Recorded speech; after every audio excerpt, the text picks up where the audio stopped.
or 20 people. Like, that's how it becomes more fair for everybody. Because, okay, if you don't put it into Looks like we got us another hit. price of the food, That's called commission. that's called commission. Clara Mate details how cuts to wages, fiscal spending, and public benefits have had devastating effects across the world. She joins us now to discuss the book. Clara, welcome. Thank you so much for having me. So, Clara, we talk about fascism a lot, especially in the Trump era and the post-Trump era, and much of the conversation has to do with kind of our cultural instincts about what fascism feels like and looks like from a kind of specific kind of authoritarian lens. But very rarely is there a more robust conversation about the economic underpinnings of fascism, this kind of definition that it talks about the merging between corporatism and state power. Tell us why we should be looking at austerity in particular as something that's a crucial factor on the road to fascism. Thank you so much. So it's very important to, when speaking about fascism, to also look at what the actual first originator of the fascist regime, Benito Mussolini, did historically. And what you see is that, unlike the popular myth, Mussolini applied harsh austerity policies, exactly the type of policies the American citizens are seeing implemented in their own country for the past 50 years. Budget cuts, privatization, cuts in wages, and what we see now, which are interest rate hikes.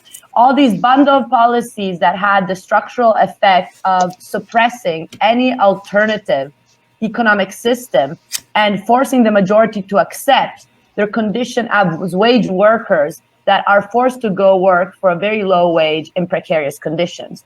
Thus, fascism and austerity are a very powerful combination that was experimented for the first time under Mussolini's regime in 1922 onwards in Italy. And this raised the acclaim and the applause of the whole international liberal establishment. So the capital order... the entire liberal establishment. I think we need to understand this thing with the neoliberals and how, like, I'm not trying to say that they're the boogeyman, but are you going to defend them? I'm not defending them. I'm saying that, look, that's what she's saying. Let me play a little bit more. Rick explains it better, but it's like, she said it was championed by the liberals. It still is. Yeah, still is. Of the whole international liberal establishment. So the capital order has a very provocative thesis of trying to show the parallelism between supposed liberal democracies and what happens in authoritarian fascist states, and show that ultimately the violence of economic policies such as austerity policies, and by now austerity are synonymous with realism, prudence, just economic policies in general.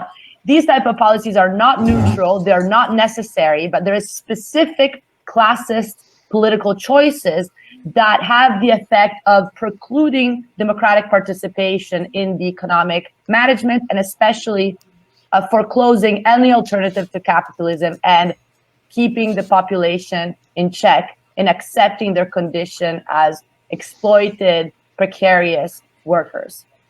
My understanding of Italy under Mussolini's government is not that it went an austerity route, or at least it involved significant government control of the economy. The state government came to own the majority of businesses. I know price controls were implemented. It was a tightly centralized, government managed by the economy, characteristic, right, not of a government that kind of pulls back and leaves everyone to fend for themselves, which is what I would associate with austerity. So I guess I would like to probe you further on that claim. Is this guy a fan of fascism, or is he just a fan of Mussolini, or is he just trying to defend the conservative point of view? No, I don't. I think he's pretty much. It doesn't sound like he's. I think he's asking a question to further make her explain how you know this thing is because fascism. What he. I think his question was to lead her into saying more of what he probably already knows and believes. But kind of how you do us. Let me play some more. Yes, thank you. Yes, so this is very important because historical narratives are crucial to justify the present. A bourgeois historical narrative of fascism has clearly tried to see fascism, associate fascism with the word corporatism, and understand fascism as the actual exact opposite of laissez-faire market policies. Actually, what you see is that this might be true for the 30s, even if we would need to qualify that as well. But certainly for the years that were crucial for the entrenchment and the justification of the fascist regime, austerity policies were central. So Mussolini became accepted as the head of Italian government exactly because he was able to promise still what we see today. Again, privatization, cuts in wages, cuts in social spending, and raises the interest rate. So I think it is important to actually go back and look historically at what fascism was about, and it was not about state intervention, or better, the type of state intervention that was then happened in the late 30s was possible because austerity quelled the class struggles, the demands for economic democracy of the 1918-1919 Red Biennium. So once austerity was successful in pacifying the population, in subjugating the majority to the capital order, then Mussolini could also undertake some form of statist interventionism. But this stated interventionism, and this is one of the claims of the capital order, was never really in opposition with austerity. It was in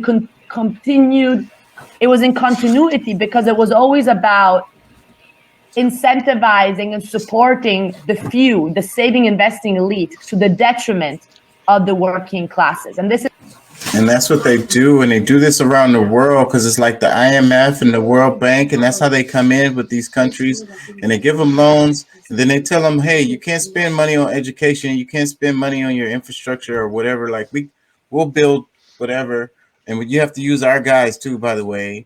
And basically it just drains them, and then they still owe, and they have to pay back.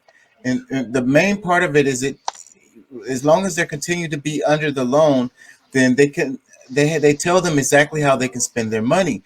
So they trying to spend their money on stuff that's gonna build them up, then that can't, they're not gonna let them do that. And it's all about the private capital coming in and being able to protect the capital, the capitalists, and they just come in and make a whole bunch of money. Well, see, and one of the bigger problems with government, especially one like ours, where there's no ceiling. Like you can move the goalposts whenever you get ready. If you're in power, you can say, because I mean that's what happens with inflation. They're moving. That's when they move the goalposts. They're actually saying, okay, yeah, I know our GDP is this, we're making this, but we want to go here.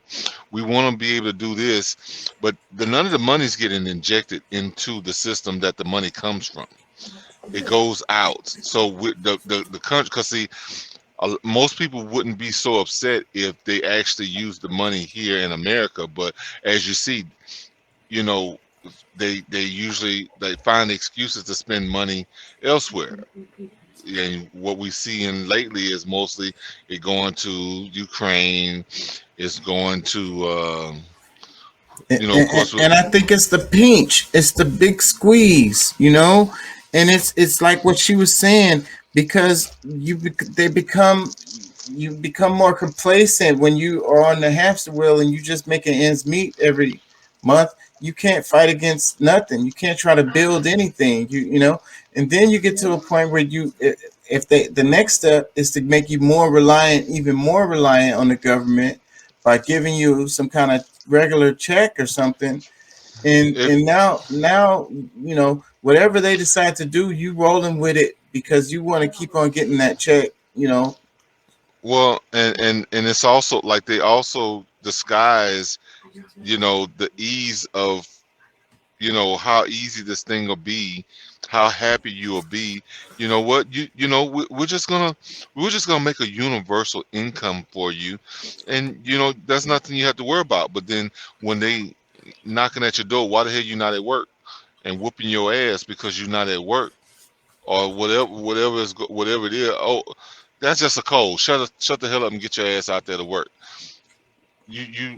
Like, people really need to wake the hell up. Because, and I've been saying this for the longest, it's a slippery slope, and we'll look up and we'll be living in Mussolini's Well, Italy right here in the well, United States. well. That's really, like, that's what the plan is, and like I said, it's not too late. We can change all this stuff. But the people, the lazy ass people of our country that want the easy way to get everything done, because freedom ain't free. Play this. Yeah.